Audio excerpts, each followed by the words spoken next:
Have you ever asked yourself whether you can survive a hostile, desolate climate unarmed? No? Well, that's where I come in. To ask the questions no one once answered. Open the pod bay doors, Hal. Man, fuck you, you bitch. Your mama.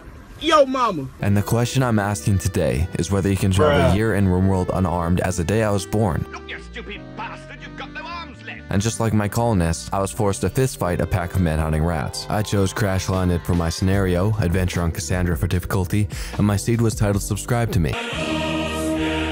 I chose a temperate climate because I'm white and my favorite flavor is vanilla. My starting colonists were Lumi, the bounty hunter, Smoke, the farmboy, and Hopkins, the janitor. After all that intro foreplay, we ripped the condom off and got down to the real clitoris of the game, being on a barren, dry mound of earth, where it just so happened we spawned next to an ancient danger, just like my neighbor down the street when I was young.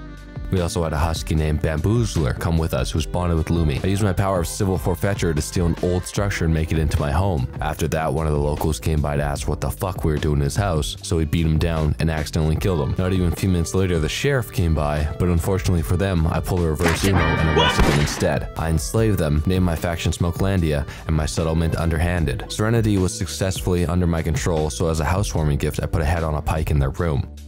We got raided by a man named Comba, we beat them and enslaved them, then did the same to Reeves a moment later. A quest came by to protect a noble being chased by a manhunting hare in exchange for honor. We accepted with Lumi, choked the rabbit out, only for it to wake up and bite Reeves in the ass.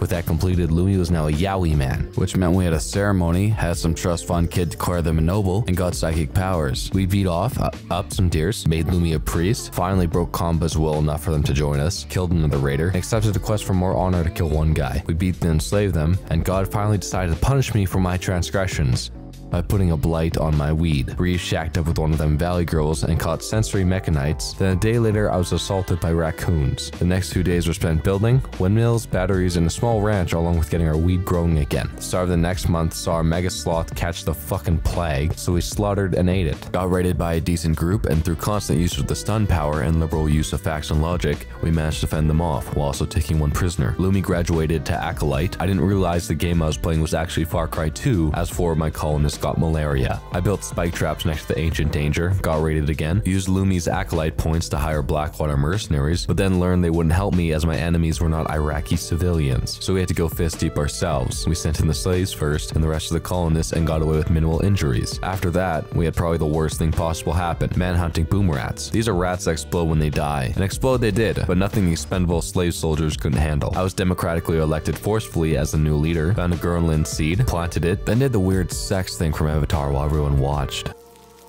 We were assaulted by manhunting rats, and while this was their version of Normandy, this was just the pre-game to the sick party I threw afterwards. It was so cool, a wanderer named Pacer joined us. On day 59, Blue also joined us, and we killed the muffalo. And finally, we were on day 60, our final challenge residing in the hollowed bones of the ancients that came before us. We steadied ourselves, called the mercenaries, and dug into the crypt. Lancers and scythers awaited us, beasts of metal armed with claws of plasteel. The mercenaries led the tip of the spear, Edge of the knife. Crack 'em up.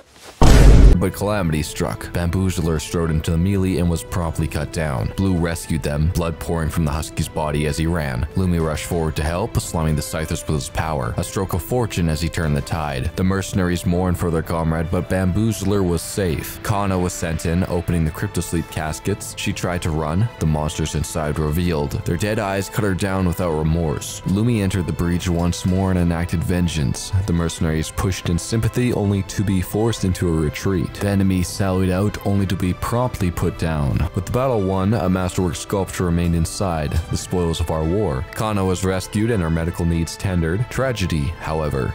Bamboozler succumbed to their wounds, lay dead in the kitchen. Lumi, incensed with rage, screamed out to the gods in their grief. Gods replied with the rolling of winds, punctuated by strikes of lightning, speaking tale of mortal hubris. We ignored them, and as the next day rolled around, we continued onward.